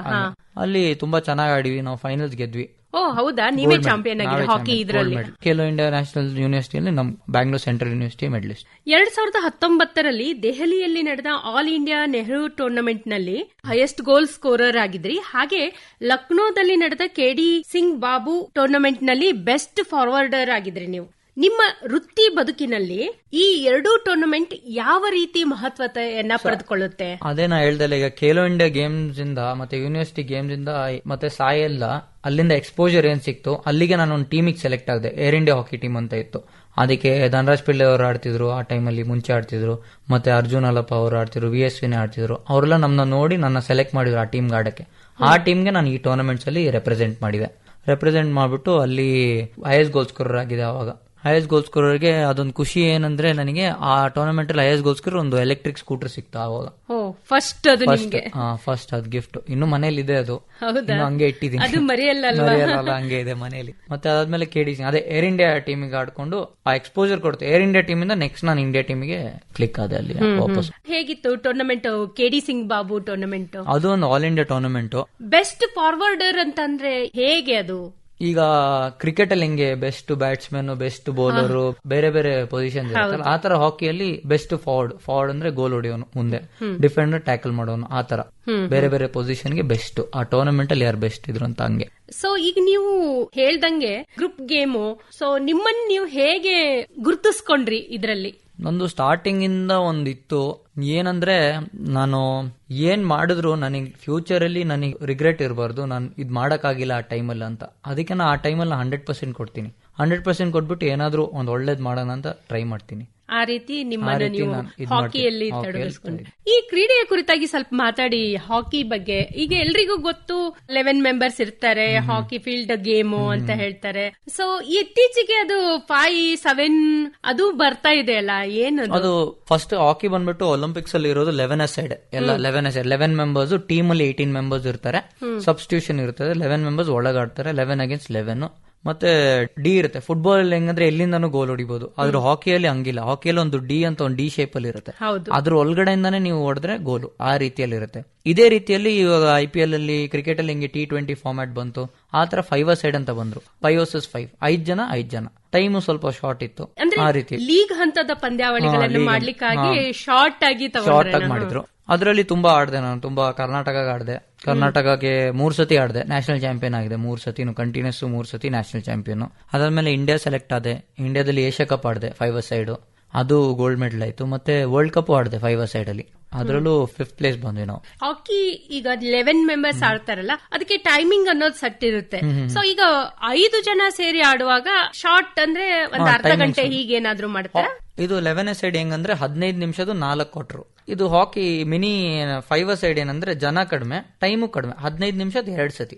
1 ಗಂಟೆ ಅಂದ್ರೆ ಅರ್ಧ ಗಂಟೆ. ಸೊ ಈಗ ಹಾಕಿ ನಮ್ದು ನ್ಯಾಷನಲ್ ಗೇಮ್ ಅಂತ ಅಧಿಕೃತವಾಗಿ ಹೇಳಲಿಲ್ಲ ಅಂದ್ರೂ ಎಲ್ರು ಹಾಕಿನ ಬಹಳ ಚೆನ್ನಾಗಿ ನ್ಯಾಷನಲ್ ಗೇಮ್ ಅಪ್ಪ ಅಂತ ಹೇಳ್ತಾರೆ. ಹೇಗಿರುತ್ತೆ ಪ್ರೋತ್ಸಾಹ ನಮ್ಮ ನೆರೆದ ಪ್ರೇಕ್ಷಕರದ್ದು ಹಾಕಿ ಟೀಮ್ ಆಡುವಾಗ? ಹೇಳುದು ನಮ್ ಇಂಡಿಯಾದಲ್ಲಿ ಇವಾಗ ಸದ್ಯಕ್ಕೆ ಹಾಕಿ ತುಂಬಾ ಮೇಲೆ ಬರ್ತಿದೆ ಈಗ. ಯಾಕಂದ್ರೆ ಒಲಿಂಪಿಕ್ ಅಲ್ಲಿ ಮೆಡಲ್ ಆಯ್ತು, ಪುನಃ ಸೆಕೆಂಡ್ ಟೈಮ್ ಬ್ರಾನ್ಸ್ ಆಯ್ತು ಮೆಡ್ಲು, ಮತ್ತೆ ಹಾಕಿ ಇಂಡಿಯಾ ಲೀಗ್ ನಡೀತಿದೆ. ಅದಕ್ಕೆ ಮೆಲ್ಲೆ ಮೆಲ್ಲೆ ಚಿಕ್ಕ ಮಕ್ಳು ನೋಡಿ ಜಾಸ್ತಿ ಜನ ಬರ್ತವ್ರೆ ಈಗ ಗ್ರೌಂಡ್ ಅಲ್ಲಿ. ಜಾಸ್ತಿ ಜನ ಬಂದ್ ಸ್ಯಾಟರ್ಡೆ ಸಂಡೇ ಬಂದ್ಬಿಟ್ಟು ಅವರು ಪ್ರಾಕ್ಟೀಸ್ ಮಾಡ್ತಾರೆ. ಮತ್ತೆ ಫ್ಯಾನ್ಸ್ ಹೆಂಗಂದ್ರೆ ನಾವು ಚೆನ್ನಾಗ್ ಆಡಿದ್ರೆ ಮತ್ತೆ ನಾವು ಅವ್ರ ಸಪೋರ್ಟ್ ಇರೋವಾಗ ನಾವು ಇನ್ನೂ ಚೆನ್ನಾಗ್ ಆಡ್ತೀವಿ. ಬೇಕು ಪ್ರೇಕ್ಷಕರ ಚಪ್ಪಾಳೆ ಸಿಳ್ಳೆ ಎಲ್ಲ ಬೇಕಾಗುತ್ತೆ, ನಿಮ್ಗೆ ಒಂಥರ ಪ್ರೋತ್ಸಾಹ ಇನ್ನೂ ಚೆನ್ನಾಗ್ ಆಡ್ತೀವಿ ಅಂತ. ಹೌದು. 2018 ಮತ್ತು 19ರಲ್ಲಿ ಕರ್ನಾಟಕವನ್ನ ಪ್ರತಿನಿಧಿಸಿ ರಾಷ್ಟ್ರ ಮಟ್ಟದ ಹಾಕಿ ಪಂದ್ಯಾವಳಿಯಲ್ಲಿ ನೀವೇ ಹೈಯೆಸ್ಟ್ ಗೋಲ್ ಸ್ಕೋರರ್ ಇದ್ರಿ. ಅಲ್ಲಿ ಹೇಗಿರುತ್ತೆ ನಿಮ್ಮ ಪ್ರಾಕ್ಟೀಸ್? ಅಂದ್ರೆ ನೀವು ಹೈಯೆಸ್ಟ್ ಸ್ಕೋರ್ ಮಾಡ್ತಿರಲ್ಲ, ಅದಕ್ಕಾಗಿ ವಿಶೇಷವಾದ ಏನಾದ್ರೂ ಪ್ರಾಕ್ಟೀಸ್ ಇರುತ್ತಾ? ಹೇಗೆ? ನಾ ಹೇಳೋದು ಟ್ಯಾಲೆಂಟ್ ಇರುತ್ತೆ, ಸ್ವಲ್ಪ ಒಂದು 20% ಟ್ಯಾಲೆಂಟ್ ಇರುತ್ತೆ. ಆದ್ರೂ ಆ ಟ್ಯಾಲೆಂಟ್ ಇಟ್ಕೊಂಡು ಎಲ್ಲ ಮಾಡಕ್ ಆಗಲ್ಲ. ಆ ಟ್ಯಾಲೆಂಟ್ಗೆ ನಾವು ಎಷ್ಟು ಶಾರ್ಪ್ ಮಾಡ್ತೀವಿ, ಏನ್ ಮಾಡ್ತೀವಿ ಅದಕ್ಕೆ ನಾವು ಎಕ್ಸ್ಟ್ರಾ ಪ್ರಾಕ್ಟೀಸ್ ಮಾಡಿದೆ. ನಮ್ಮ ಅಪ್ಪ ಹೇಳ್ತಿದ್ರು ಯಾವಾಗ್ಲೂ, ಒಂದ್ 50 ಜನ ಇರ್ತಿದ್ರೆ ನಿನ್ನ 50 ಜನ ಎಷ್ಟು ಪ್ರಾಕ್ಟೀಸ್ ಮಾಡ್ತಾರೆ ಅಷ್ಟು ಮಾಡಬೇಡ, 50 ಜನಗಿಂತ ಜಾಸ್ತಿ ಪ್ರಾಕ್ಟೀಸ್ ಮಾಡು, ಅವಾಗ್ಲೇ ನೀ ಇನ್ನೂ ಚೆನ್ನಾಗಿ ಆಡೋದು, ಇನ್ನೂ ಚೆನ್ನಾಗಿ ಪರ್ಫಾರ್ಮ್ ಮಾಡೋದು ಅಂತ. ಯಾಕಂದ್ರೆ ಸೆಲೆಕ್ಟರ್ಸ್ ಬಂದ್ರೆ ನೀ 50 ಜನ ಅಷ್ಟೇ ಪ್ರಾಕ್ಟೀಸ್ ಮಾಡಿದ್ರೆ ನೀ ಅಷ್ಟೇ ಲೆವೆಲ್ ಅಲ್ಲಿ ಇರ್ತೀಯ. ನೀ 50 ಜನಗಿಂತ ಅವ್ರು 1 ರೌಂಡ್ ಜಾಸ್ತಿ ಓಡಿದ್ರೆ ನೀ 2 ರೌಂಡ್ ಜಾಸ್ತಿ ಓಡು ಅಂತ. ಆತರ ನನ್ ಪ್ರಾಕ್ಟೀಸ್ ಇರ್ತೈತಿ ಯಾವತ್ತು. ಅಂದ್ರೆ ಸ್ವಲ್ಪ ಹೆಚ್ಚು ಶ್ರಮ ಪಡು ಅಂತ ನಿಮ್ ತಂದೆಯ ಕಿವಿ ಮಾತದು, ಅದೇ ನಿಮ್ಗೆ ಯಶಸ್ಸಿನ ಹಾದಿ ಅಂತ ಹೇಳ್ಬೋದು, ದಾರಿದೀಪ ಆಗಿದ್ದ ಅದೇ ಮಾತು ಅಂತ ಹೇಳ್ಬೋದು. ಈಗ ನೀವ್ ಹೇಳಿದ್ರಿ ಪ್ರಾಕ್ಟೀಸ್ ನಾ ಮಾಡ್ತಿದ್ದೆ ಎಲ್ಲ ಅಂತ. ಹೇಗಿರುತ್ತೆ ಒಂದು ದಿನಚರಿ, ಒಂದ್ ಇಡೀ ದಿನದಲ್ಲಿ ಹಾಕಿಗೆ ಎಷ್ಟು ಟೈಮ್ ಕೊಡ್ತೀರಾ? ಇವಾಗ ನಾನು ಕೆಲ್ಸಕ್ಕೆ ಸೇರಿದೀನಿ, ಈಗ ಕಾಂಪ್ಟ್ರೋಲರ್ ಆಡಿಟರ್ ಜನರಲ್ ಕೆಲಸ ಮಾಡ್ತೀನಿ ನಾನು. ನಿಮ್ಮ ವಿದ್ಯಾಭ್ಯಾಸ ಏನು? ನಾನು ಗ್ರಾಜುಯೇಟ್ ಬಿಕಾಮ್ ಮಾಡಿ ನಾನು ಸ್ಪೋರ್ಟ್ಸ್ ಕೋಟಲ್ಲಿ ಜಾಯಿನ್ ಮಾಡಿರೋದು. ನನ್ನ ಡೇ ಹೆಂಗಿರುತ್ತೆ ಅಂದ್ರೆ, ನನ್ನ ಮನೆ ಆಲ್ಮೋಸ್ಟ್ ಗ್ರೌಂಡ್ ಇಂದ ಒಂದು 18 ಕಿಲೋಮೀಟರ್ಸ್ ಇದೆ ಮನೆ. ಸೊ ಅರೌಂಡ್ 6 AM ಬಿಡ್ತೀನಿ ನನ್ನ ಮನೆ. ಬೆಳಗ್ಗೆ ಟ್ರಾಫಿಕ್ ಇರಲ್ಲ, ಸೊ 6:30 ಬಂದ್ಬಿಟ್ಟು ಪ್ರಾಕ್ಟೀಸ್ ಎಲ್ಲ ಮಾಡ್ಬಿಟ್ಟು 2 hours ಪ್ರಾಕ್ಟೀಸ್ ಮಾಡ್ತೀನಿ. 6:30 ಇಂದ 8:30 ತನಕ. ಒಂದು 15 ಮಿನಿಟ್ಸ್ ರೆಡಿ ಆಗಕ್ಕೆ, ಪುನಃ ಅಲ್ಲೇ ರೆಡಿ ಆಗಿ office. 9 to 2 o'clock office. Normal ಜನಗೆ 9 to 5 ಇರುತ್ತೆ. ನಮಗೆ ಸ್ಪೋರ್ಟ್ಸ್ ಇಂದ ನಾವು ಜಾಯಿನ್ ಆಗೋದ್ರಿಂದ ನಮಗೆ ಪುನಃ ಈವ್ನಿಂಗ್ ಪ್ರಾಕ್ಟೀಸ್ ಮಾಡಕ್ಕೆ ನಮಗೆ ಟೈಮ್ ಆಫ್ ಕೊಟ್ಟಿದ್ದಾರೆ. ಪುನಃ ನಾನು 2 o'clock ಲಂಚ್ ಎಲ್ಲ ಮಾಡ್ಬಿಟ್ಟು 3 o'clock ಬರ್ತೀನಿ ಗ್ರೌಂಡ್ಗೆ. 3 o'clock ಬಂದ್ಬಿಟ್ಟು ಪ್ರಾಕ್ಟೀಸ್ ಮಾಡ್ತೀನಿ. ಆ ಹಾಸ್ಟೆಲ್ ಹುಡುಗರು ಇರ್ತಾರೆ, DYS ಹುಡುಗರು, ಸಾಯಿ ಹುಡುಗರು ಅವರೆಲ್ಲ ಇರ್ತಾರೆ, ಅವ್ರ ಜೊತೆ ಸೇರ್ಕೊಂಡು ಪ್ರಾಕ್ಟೀಸ್ ಮಾಡ್ತೀನಿ. ಪ್ರಾಕ್ಟೀಸ್ ಮಾಡಿ ಒಂದು 6 o'clock ಆತರ ಮನೆ ವಾಪಸ್. ಡೈಲಿ ನಂದು ಹಂಗಿರುತ್ತೆ ಸ್ಕೆಡ್ಯೂಲ್. ಅದ್ರ ಬೇಗ ಮಲ್ಗ್ಬಿಡ್ತೀನಿ. 10:30 10 o'clock ಬೇಗ ಎದ್ದೋಳ್ಬೇಕಲ್ಲ. ಈಗ ವಿಶೇಷವಾಗಿ ಹಾಕಿಯಲ್ಲಿ ಹೆಚ್ಚು ಶ್ರಮ ಇರುತ್ತೆ ನಿಮ್ಗೆ. ಸೊ ನಿಮ್ಮ ಡಯಟ್ ಹೇಗಿರುತ್ತೆ? ಕ್ರೀಡಾಪಟುಗಳಿಗೆ ವಿಶೇಷವಾದ ಒಂದು ಡಯಟ್ ಇರಲೇಬೇಕು, ಫಿಸಿಯೋ ಇರಬೇಕಾಗುತ್ತೆ. ಅದಕ್ಕೆ ಇಂಜುರಿ ಏನಾದ್ರು ಅದೇ ಡಾಕ್ಟರ್ ಬೇಕು. ಊಟ ಮೇನ್ ಅಂತ ಹೇಳ್ತೀನಿ ನಾನು ಡಯಟ್ ಅಲ್ಲಿ ಏನಿದ್ರೇನು. ನಮ್ಮಮ್ಮ ಏನ್ ಬೇಕು ಮಾಡ್ಕೊಡ್ತಾರೆ ನನಗೆ. ಯಾವಾಗ್ಲೂ ನಾನು ನಾನ್ ವೆಜ್ ತಿನ್ನೋದು ಮನೆಯಲ್ಲಿ. ನಮ್ ಸ್ಪೋರ್ಟ್ಸ್ ಮ್ಯಾನಿಗೆ ಅಂದ್ರೆ ನಾನ್ ವೆಜ್ ತಿನ್ಲೇಬೇಕು, ಯಾಕಂದ್ರೆ ಪ್ರೋಟೀನ್ ಎಲ್ಲ. ಸೊ ನಾನ್ ವೆಜ್ ಮಾಡ್ಕೊಡ್ತಾರೆ ಮನೆಯಲ್ಲಿ. ಡೇಗೆ ಒಂದ್ಸತಿ ನಾನ್ ವೆಜ್ ತಿಂತೀನಿ. ಬಾಕಿ ಡಯಟ್ ಮತ್ತೆ ಮನೇಲಿದ್ರೆ ಮಮ್ಮಿ ಜಾಸ್ತಿ ಊಟ ಸ್ನಾಕ್ಸ್ ಅದೆಲ್ಲ ಮಾಡಿ ತಿನ್ಸ್ತಾರೆ. ಅಪ್ಪ ಹೇಳ್ತಾರೆ, ಮಮ್ಮಿನೂ ಹೇಳ್ತಾರೆ, ನೀನ್ ಎಷ್ಟು ಬೇಕಾದ್ರೂ ತಿನ್ನು, ನೆಕ್ಸ್ಟ್ ಡೇ ಪ್ರಾಕ್ಟೀಸ್ ಚೆನ್ನಾಗಿ ಮಾಡು, ಸರಿಯಾಗ್ಬಿಡ್ತೇನೆ. ಅಂದ್ರೆ ನಮ್ ದೇಹಕ್ಕೆ ಎಷ್ಟು ಬೇಕೋ ಅಷ್ಟು ತಿನ್ಬೋದು, ಆದ್ರೆ ಜಾಸ್ತಿನೇ ಕಸರತ್ ಮಾಡ್ಬೇಕು ಅಂತ. ಹೌದು. ನಾನ್ ಸ್ವೀಟ್ ತುಂಬಾ ಇಷ್ಟ. ಒಂದೊಂದ್ಸತಿ ಬ್ರೇಕ್ ಇರುತ್ತಲ್ಲ, ಒಂದ್ ವಾರ ಬ್ರೇಕ್ ಇರುತ್ತೆ ಅಂತ, ಅವಾಗ ತುಂಬಾ ತಿನ್ಬಿಡ್ತೀನಿ. ಅವಾಗ ಸ್ವೀಟ್ ತುಂಬಾ ತಿನ್ಬಿಡ್ತೀನಿ. ಅದಕ್ಕೆ ಆ ಸ್ವೀಟ್ ಕಂಟ್ರೋಲ್ ಮಾಡ್ತೀನಿ ತುಂಬಾ. ಈಗ ಟೂರ್ನಮೆಂಟ್ ಬಂದ್ರೆ ಇಲ್ಲ ಏನಾದ್ರು ಕಾಂಪಿಟೇಷನ್ ಇದ್ರೆ ಅವಾಗ ನಾನು ತುಂಬಾ ಕಂಟ್ರೋಲ್ ಮಾಡ್ತೀನಿ ಸ್ವೀಟ್. ಇಲ್ಲ ಅಂತಂದ್ರೆ ಸ್ವೀಟ್ ಜಾಸ್ತಿ ತಿಂತೀನಿ. ಮನೆಯಲ್ಲೂ ಸ್ವೀಟ್ ಮಾಡ್ತಾರೆ ಹಂಗೆ. ಅಪ್ಪ ಬೈತಾರ, ಅವರು ಒಬ್ರು ಸ್ಪೋರ್ಟ್ಸ್ ಮ್ಯಾನ್ ಆಗಿರೋದ್ರಿಂದ. ಸ್ವೀಟ್ ತಿನ್ನಕ್ಕೆ ಏನ್ ಇಷ್ಟವರೆಗೆ ಏನ್ ಬೈದಿಲ್ಲ, ನೀವೇನಾದ್ರೂ ತಿನ್ನು ಪ್ರಾಕ್ಟೀಸ್ ಹೋಗು ಅಂತ. ಒಟ್ಟು ಅದನ್ನ ಕರಗಿಸೋ ಹೋಗಿ ಕಸರತ್ ಮಾಡು ಅಂತ. 2020ರಲ್ಲಿ ಹಾಕಿ ಇಂಡಿಯಾ ಸೀನಿಯರ್ ನ್ಯಾಷನಲ್ಸ್ ನಲ್ಲಿ ಬೆಸ್ಟ್ ಫಾರ್ವರ್ಡ್ ಮತ್ತೆ ಹೈಯೆಸ್ಟ್ ಸ್ಕೋರರ್ ಆಗಿದ್ರೆ ನೀವೇ. ಈ ಟೂರ್ನಮೆಂಟ್ ಕುರಿತಾಗಿ ಹಂಚಿಕೊಳ್ಳಿ. ಇದು ನಾನು ಏರ್ ಇಂಡಿಯಾಗೆ ಆಡಿದೆ. ಈ ಟೂರ್ನಮೆಂಟ್ ಯಾಕೆ ನನಗೆ ಇಂಪಾರ್ಟೆಂಟ್ ಅಂದ್ರೆ, ಈ ಟೂರ್ನಮೆಂಟ್ ಇಂದಾನೆ ನಾನು ಇಂಡಿಯಾ ಟೀಮಿಗೆ ಸೆಲೆಕ್ಟ್ ಆಗಿದ್ದು. ಇದು ನ್ಯಾಷನಲ್ಸ್, ಇದು ಒಂಥರ ಆಲ್ ನ್ಯಾಷನಲ್, ಒಳ್ಳೆ ಬೆಸ್ಟ್ ಡಿಪಾರ್ಟ್ಮೆಂಟ್ಸ್ ಆಡುತ್ತೆ. ಆ ಟೂರ್ನಮೆಂಟ್ ಅಲ್ಲಿ ನಾನು ಹೈಯೆಸ್ಟ್ ಗೋಲ್ ಸ್ಕೋರರ್ ಮತ್ತೆ ಬೆಸ್ಟ್ ಫಾರ್ವರ್ಡ್ ಸಿಕ್ತು. ಆ ಟೂರ್ನಮೆಂಟ್ ಇಂದ ನನ್ನ ಸೆಲೆಕ್ಟರ್ಸ್ ನೋಡೋದು ನಾನು ಇಂಡಿಯಾಗೆ ನೆಕ್ಸ್ಟ್ ಸ್ಟೆಪ್ ನನಗೆ ಸಿಕ್ತು, ಸೆಲೆಕ್ಟ್ ಆದ ಇಂಡಿಯಾ ಟೀಮಿಗೆ. ಯಾರಿದ್ರ ಅವಾಗ ನಿಮ್ ಜೊತೆ ನಮ್ಮ ಇಂಡಿಯಾದ ಆಟಗಾರರು? ಏರ್ ಇಂಡಿಯಾಗೆ ಅವಾಗ ಅರ್ಜುನ್ ಅಣ್ಣ, ಅರ್ಜುನ್ ಅಲ್ಲಪ್ಪ ಅಂತ ಅವರು VSVನೇ ಅವರಿಬ್ರು ಇದು ಕರ್ನಾಟಕದಿಂದ. ಅವಾಗ ನಿಮ್ಗೆ ಗೊತ್ತಿತ್ತಾ ಇದು ಸೆಲೆಕ್ಷನ್ ಆಗುತ್ತೆ ನ್ಯಾಷನಲ್ ಟೀಮಿಗೆ ಅನ್ನೋದು ನಿಮ್ಗೆ ಗೊತ್ತಿತ್ತಲ್ವಾ? ಯಾವ ರೀತಿ ಪ್ರಾಕ್ಟೀಸ್ ಮಾಡಿದ್ರಿ ಆ ಪಂದ್ಯಾವಳಿಗೆ? ನಮ್ದೊಂದು ಟಾರ್ಗೆಟ್ ಇರುತ್ತಲ್ಲ, ಈ ಟೂರ್ನಮೆಂಟ್ ನಮಗೆ ಫಸ್ಟೇ ಗೊತ್ತಿರುತ್ತೆ, ಈ ಟೂರ್ನಮೆಂಟ್ ಇಂದಾನೆ ನೋಡಕ್ ಬರ್ತಾರೆ ಜನರು, ಈ ಟೂರ್ನಮೆಂಟ್ ಇಂದಾನೆ ನಿಮ್ಗೆ ಸೆಲೆಕ್ಟ್ ಮಾಡ್ತಾರೆ ಅಂತ. ಅವಾಗ ನಮ್ ಪ್ರಾಕ್ಟೀಸು ಹಂಗೆ ಇರುತ್ತೆ. ನಾವು ದಿನ ಮಿಸ್ ಮಾಡೋದೇ ಪ್ರಾಕ್ಟೀಸ್ ಮಾಡೋದು, ಡೈಲಿ ಹೋಗೋದು ಪ್ರಾಕ್ಟೀಸ್ ಇಲ್ಲ, ನಾವು ಏನಾದ್ರು ಆಡ್ಲೇಬೇಕು, ಕಂಟ್ರಿಗೆ ಆಡ್ಲೇಬೇಕು ಅಂತೇಳಿ ಆ ತರ ಪ್ರಾಕ್ಟೀಸ್ ಇದಕ್ಕೆ. ಆ ಪ್ರಾಕ್ಟೀಸ್ ಮಾಡುವಾಗ ನಮಗೆ ಸೆಲೆಕ್ಟ್ ಆದ್ಮೇಲೆ ನನಗೆ ಗೊತ್ತಾಯ್ತು ಅವಾಗ ಸೆಲೆಕ್ಟ್ ಆಗಿದ್ದೀನಿ. ಅಲ್ಲಿ ಬೆಸ್ಟ್ ಫಾರ್ವರ್ಡ್ ಮತ್ತೆ ಹೈಯೆಸ್ಟ್ ಸ್ಕೋರರ್ ಆಗಿರೋದ್ರಿಂದ ಸೆಲೆಕ್ಟ್ ಆದೆ ನಾನು ವಾಪಸ್ ಹೋಗಕ್ಕೆ ಇಂಡಿಯಾ ಆಡಕ್ಕೆ. ಆದ್ರೂ ಅದಾಗಿದ ತಕ್ಷಣ ಕೋವಿಡ್ ಬಂದ್ಬಿಟ್ಟು ನಾನು 8 ಮಂತ್ಸ್ ನಮ್ಮ ಮನೇಲಿ ಇದ್ದೆ. ಪ್ರಾಕ್ಟೀಸ್ ಇಲ್ಲ 3 ಮಂತ್ಸ್ ಆಲ್ಮೋಸ್ಟ್. ನಾನು ಆ ಟೂರ್ನಮೆಂಟ್ ಆಡಿ ಒಂದು 15 ಡೇಸ್ ಅಲ್ಲಿ ನಾನು ಮನೆಗೆ ವಾಪಸ್ ಬಂದೆ. ಕೋವಿಡ್ ನಾ 8 ಮಂತ್ಸ್ ಪ್ರಾಕ್ಟೀಸೇ ಮಾಡಿಲ್ಲ. ಪುನಃ ಅದಾದ್ಮೇಲೆ 3 ಮಂತ್ಸ್ ಪ್ರಾಕ್ಟೀಸ್ ಮಾಡಿ ಪುನಃ ಇಂಡಿಯಾ ಕ್ಯಾಂಪಿಗೆ ಕರೆದ್ರು ವಾಪಸ್. 2021ರಿಂದ 2025ರವರೆಗಿನ ನ್ಯಾಷನಲ್ಸ್ ಗೇಮ್ಸ್ ನಲ್ಲಿ ಭಾಗವಹಿಸಿ ಪದಕಗಳನ್ನ ಪಡೆದಿದ್ದೀರಲ್ಲ, ಯಾವ್ಯಾವ ಪದಕಗಳನ್ನ ಪಡೆದ್ರಿ ಮತ್ತೆ ಅಲ್ಲಿ ನಿಮ್ಮ ಪರ್ಫಾರ್ಮೆನ್ಸ್ ಹೇಗಿತ್ತು? ನ್ಯಾಷನಲ್ ಗೇಮ್ಸ್ ಸುಮಾರು ವರ್ಷ ಆದ್ಮೇಲೆ ನಡೆಸಿದ್ರು. ಅವಾಗ ನಮ್ಮ ಟೀಮಿಗೆ SV ಸುನಿಲ್ ಅವರಂತ, ಅವರು ಇಂಟರ್ನ್ಯಾಷನಲ್ ಹಾಕಿ ಪ್ಲೇಯರ್, ಅವರು ಒಲಿಂಪಿಯನ್, ಅವರು ಕ್ಯಾಪ್ಟನ್ ಆಗಿ ನಮ್ಮ ಟೀಮ್ ಮಾಡಿ ಅವರೇ ಫಾರ್ಮ್ ಮಾಡಿ ಟೀಮ್ ಕೋಚ್ ವಿನಯ್ ಅಂತ. ಅವಾಗ ಕರ್ನಾಟಕದ ಬೆಸ್ಟ್ ಪ್ಲೇಯರ್ ಏನಿದೆ ನ್ಯಾಷನಲ್ ಗೇಮ್ಸ್ ಹೆಂಗಂದ್ರೆ ಇಂಡಿಯಾದು ಟಾಪ್ 8 ಟೀಮ್ಸ್ ಮಾತ್ರ, ಟಾಪ್ 8 ಸ್ಟೇಟ್ಸ್ ಮಾತ್ರ, ಬೇರೆ ಸ್ಟೇಟಿಗಿಲ್ಲ. ಟಾಪ್ 8 ರ್ಯಾಂಕಿಂಗ್ ಇರುತ್ತೆ, ಅವ್ರು ಮಾತ್ರ ಆಡ್ಬೇಕು. ಎಲ್ಲಾ ರಾಜ್ಯದಿಂದ ಬರಲ್ಲ, ಟಾಪ್ 8 ಆರಿಸ್ತಾರೆ. ಇವಾಗ ನ್ಯಾಷನಲ್ಸ್ ನಡೆಯುತ್ತೆ, ನ್ಯಾಷನಲ್ಸ್ ಅಲ್ಲಿ 28 ಟೀಮ್ಸ್ 30 ಟೀಮ್ಸ್ ಇರುತ್ತೆ, ಅದರಲ್ಲಿ ಟಾಪ್ 8 ಸೆಲೆಕ್ಟ್ ಆಗ್ತಾರೆ. ಅದು ನ್ಯಾಷನಲ್ ಗೇಮ್ಸ್ ಗೆ ಆಡೋದು. ಅವಾಗ ಕರ್ನಾಟಕ ಒಂದು ಟೀಮ್ ಇತ್ತು, ಅಲ್ಲಿಗೆ ಸೆಲೆಕ್ಟ್ ಆಗಿತ್ತು ಆಲ್ರೆಡಿ. ಎಷ್ಟನೇ ಪ್ಲೇಸ್ ಇತ್ತು ಅವಾಗ ಕರ್ನಾಟಕ? ಅವಾಗ ನಾವು ಕರ್ನಾಟಕ 3rd ಪ್ಲೇಸ್ ಬಂದಿತ್ತು ಪುಣೆದಲ್ಲಿ. ಫಸ್ಟ್ ಪಂಜಾಬ್ ಇದ್ದಿದ್ದು, ಸೆಕೆಂಡ್ UP ಏನಾಯ್ತು, ನಾವು 3rd ಬಂದ್ವಿ. ಅದರಿಂದ ನಾವು ನ್ಯಾಷನಲ್ ಗೇಮ್ಸ್ ಗೆ ಹೋಗಿದ್. ನೆಕ್ಸ್ಟ್ ನ್ಯಾಷನಲ್ಸ್ ಗಿಂತ ನೆಕ್ಸ್ಟ್ ಲೆವೆಲ್ ಇದು. ಅದೇ ಸೇಮ್ ತಂಡ ಅಂದ್ರೆ ಈಗ ಕರ್ನಾಟಕ ತಂಡವನ್ನ ತಗೊಂಡ್ ಹೋಗ್ತಾರ ಅಥವಾ ಮಿಕ್ಸ್ ಅಪ್ ಮಾಡ್ತಾರ ಎಲ್ಲಾ ರಾಜ್ಯದವ್ರನ್ನ? ಇಲ್ಲ, ಕರ್ನಾಟಕದವ್ರು ಕರ್ನಾಟಕ ಟೀಮೇ ಹೋಗುತ್ತೆ. ಹಂಗೆ ಹೋಗಿ ಕರ್ನಾಟಕ ಹೋಗಿ ನ್ಯಾಷನಲ್ ಗೇಮ್ಸ್ ಹೋಗಿದ್ವಿ. ಅವಾಗ ಗುಜರಾತ್ ಅಲ್ಲಿ ನಡೆದಿತ್ತು. ನ್ಯಾಷನಲ್ ಗೇಮ್ಸ್ ಹೆಂಗಂದ್ರೆ ಸೇಮ್ ಇದೆ, ಇಂಟರ್ನ್ಯಾಷನಲ್ ಏಷ್ಯನ್ ಗೇಮ್ಸ್ ಆತರ ಹೆಂಗೆ ನಡೆಸ್ತಾರೆ ಆತರ ನಮಗೆ ಎಕ್ಸ್ಪೀರಿಯನ್ಸ್ ಕೊಡಕ್ ಆತರ ನಡೆಸ್ತಾರೆ ನ್ಯಾಷನಲ್ ಗೇಮ್ಸ್. ಆಡಿ ನಾವು ಫೈನಲ್ಸ್ ಅಲ್ಲಿ ನಾವು UP ಜೊತೆ ಆಡಿದ್ವಿ. UP ಜೊತೆ ಶೂಟ್ ಔಟ್ ಅಲ್ಲಿ ಅಂದ್ರೆ ಸ್ಟ್ರೋಕ್, ಪೆನಾಲ್ಟಿ ಸ್ಟ್ರೋಕ್ ಬರುತ್ತೆ, ಅದ್ರಲ್ಲಿ ಗೆದ್ದಿದ್ದು ನಾವು. ಗೋಲ್ಡ್ ಮೆಡಲ್, ಅದೇ ಫಸ್ಟ್ ಗೋಲ್ಡ್ ಮೆಡಲ್ ಕರ್ನಾಟಕಗೆ ಇಷ್ಟವರೆಗೆ ನ್ಯಾಷನಲ್ ಗೇಮ್ಸ್ ಅಲ್ಲಿ ಅದೇ ಫಸ್ಟ್ ಗೋಲ್ಡ್ ಮೆಡಲ್. ನಾವಿದ್ದ ಟೀಮ್ ಅಂದ್ರೆ ಆ ಟೀಮ್ ಅಂದ್ರೆ ಇದೇ ಹೇಳೋ ಟೀಮ್ ಗೇಮ್ ಅಂದ್ರೆ ನಾವ್ ಒಂದ್ ದಿವಸ ಚೆನ್ನಾಗಿ ಆಡಿಲ್ಲ ಅಂದ್ರೆ ಇನ್ನೊಂದು 9 ಜನ ಚೆನ್ನಾಗಿ ಆಡ್ತಾರೆ, ಎಲ್ಲಾರು ಚೆನ್ನಾಗಿ ಆಡ್ತಾರೆ. ಆ ರೀತಿ ಎಲ್ಲಾರು ಚೆನ್ನಾಗಿ ಆಡಿದ್ರು. ಓವರ್ ಆಲ್ ಆಗಿ ನೋಡಿದ್ರೆ ಇಡೀ ಟೀಮೇ ಸೆಲೆಕ್ಟ್ ಆಗುತ್ತೆ, ಅದು ಮೇನ್ ಇಂಪಾರ್ಟೆಂಟ್ ಅಂತ ಹೇಳ್ಬೋದು. ಅದೊಂದು ಗೆದ್ವಿ, ಗೋಲ್ಡ್ ಆಯ್ತು ನ್ಯಾಷನಲ್ ಗೇಮ್ಸ್. ಪುನಃ ಏನಾಯ್ತು ಅಂದ್ರೆ ನ್ಯಾಷನಲ್ ಗೇಮ್ಸ್ ಒಂದು 12 ಇಯರ್ಸ್ ನಡೆದಿಲ್ಲ, 4 ಇಯರ್ಸ್ ಒನ್ಸ್ ನಡೆಯೋದು, 12 ಇಯರ್ಸ್ ಕಂಟಿನ್ಯೂಸ್ ನಡೆದಿಲ್ಲ. ಅದಕ್ಕೆ 22 ಅಲ್ಲಿ ಮಾಡ್ಬಿಟ್ಟು ಪುನಃ 23 ಅಲ್ಲಿ ನಡೆಸಿದ್ರು ಗೋವಾದಲ್ಲಿ. ಅದರಲ್ಲಿ ಪುನಃ ನಮ್ ಕರ್ನಾಟಕ ಟೀಮ್ ಇತ್ತು. ಕರ್ನಾಟಕ ನಾವು ಸಿಲ್ವರ್ ಆಯ್ತು ಅಲ್ಲಿ. ಫೈನಲ್ಸ್ ಅಲ್ಲಿ ನಾವು ಸೆಕೆಂಡ್ ಪ್ಲೇಸ್ ರನ್ನರ್ಸ್. ಪುನಃ 2025 ಉತ್ತರಾಖಂಡಲ್ಲಿ ನಡೆದು, ಪುನಃ ಉತ್ತರಾಖಂಡಲ್ಲಿ ನಡೆಯೋ ಗೋಲ್ಡ್. ಅದೇ 4 ಇಯರ್ಸ್ ಒನ್ಸ್ ನಡೆಯೋದು, ಯಾಕಂದ್ರೆ ಮುಂಚೆ ನಡೆದಿದ್ದಿಲ್ಲ, ಅದಕ್ಕೆ ಕಂಟಿನ್ಯೂಸ್ ಮಾಡ್ಬಿಟ್ಟಿರೋದು ಆ ಟೂರ್ನಮೆಂಟ್. ಹೊಸ ಆಟಗಾರ ಸಿಗ್ತಾರೆ ಅಂತ ಅವಾಗ ನಡೆಸಿದ್ರು. ಇದೊಂಥರ ನಮ್ದು ಕಂಟಿನ್ಯೂಸ್ ಆ ಟೀಮ್ ಮಾಡಿದ್ರಂದ್ರೆ ಗೋಲ್ಡ್ ಸಿಲ್ವರ್ ಗೋಲ್ಡ್ 3 ಸತಿ ಕಂಟಿನ್ಯೂಸ್ ಆಗಾಯ್ತು. ಈ ರೀತಿ ಕಂಟಿನ್ಯೂ ಆಗೋದ್ರಿಂದ ಪ್ರಾಕ್ಟೀಸ್ ಚೆನ್ನಾಗಿರುತ್ತೆ ನಿಮ್ಗೆಲ್ಲ. ಅದೊಂದು ಟಚ್ ಹೋಗಲ್ಲ. 2022ರಲ್ಲಿ ನಿಮ್ಮ ಕ್ರೀಡಾ ಬದುಕಿನ ಮಹತ್ವದ ಘಟ್ಟ ಅಂತ ಹೇಳ್ಬೋದು. ಭಾರತದ ಹಾಕಿ ಟೀಮ್ಗೆ ಆಯ್ಕೆಯಾಗಿ ಅಂತಾರಾಷ್ಟ್ರೀಯ ಟೂರ್ನಮೆಂಟ್ಗೆ ಪಾದಾರ್ಪಣೆ ಮಾಡಿದ್ರಿ ನೀವು. ಅಲ್ಲಿ ಯಶಸ್ವಿ ಕೂಡ ಆದ್ರಿ. ಆ ಅನುಭವವನ್ನು ಹಂಚಿಕೊಳ್ಳಿ. ಫಸ್ಟ್ ಇಂಡಿಯಾ ಟೀಮ್ ಸೆಲೆಕ್ಟ್ ಆದಾಗ ನನ್ ಹೋಗಿದ ತಕ್ಷಣ ನನಗೆ ಇಂಡಿಯಾ ಆಡಕ್ ಚಾನ್ಸ್ ಕೊಟ್ಟಿಲ್ಲ. ಹೋಗಿದ ತಕ್ಷಣ ನಾನು ಒಂದು 6 ತಿಂಗಳು ವೇಟ್ ಮಾಡಿದೆ. ಇಂಡಿಯಾ ಟೀಮ್ 6 ತಿಂಗಳು ನನಗೆ ವೇಟ್ ಮಾಡಿಸಿ, ನಾನು 6 ತಿಂಗಳು ಆದ್ಮೇಲೆ ನನಗೆ ಚಾನ್ಸ್ ಸಿಕ್ಕಿದ್ದು ಆಡಕ್ಕೆ. ಮೊದ್ಲಿಗೆ ನಿಮ್ಗೆ ಆಯ್ಕೆ ಆಗಿದ್ದೀರಿ ಇಂಡಿಯಾ ಟೀಮಿಗೆ ಅಂತ ಒಂದು ಸುದ್ದಿ ಕೇಳಿದ್ರಲ್ಲ, ಅವಾಗ ನಿಮ್ಗೆ ಹೇಗಿತ್ತು ಅನುಭವ? ಯಾಕಂದ್ರೆ ನಿಮ್ಮ ಇಡೀ ಫ್ಯಾಮಿಲಿ ಹಾಕಿ ಆಟಗಾರರಾಗಿದ್ರು ಕೂಡ ಭಾರತದ ತಂಡಕ್ಕೆ ಆಯ್ಕೆ ಆಗಿರ್ಲಿಲ್ಲ. ಅವಾಗ ನಾ ಏನ್ ಹೇಳ್ಬೇಕಂದ್ರೆ, ಫಸ್ಟ್ ನನ್ ಅನೌನ್ಸ್ ಆಗಿದ ತಕ್ಷಣ ನಮ್ ಡ್ಯಾಡಿಗೆ ಕಾಲ್ ಮಾಡೋದು. ಡ್ಯಾಡಿ ಮಮ್ಮಿ ಕಾಲ್ ಮಾಡಿ ಹೇಳಿದಾಗ ತುಂಬಾ ಖುಷಿಯಾಗಿದ್ರು. ಅವ್ ನಾನು sports authority of India camp ಅಲ್ಲಿ ಇದ್ದೆ, ಕೆಂಗೇರಿಯಲ್ಲಿ ಸ್ಪೋರ್ಟ್ಸ್ ಅಥಾರಿಟಿ ಕ್ಯಾಂಪ್.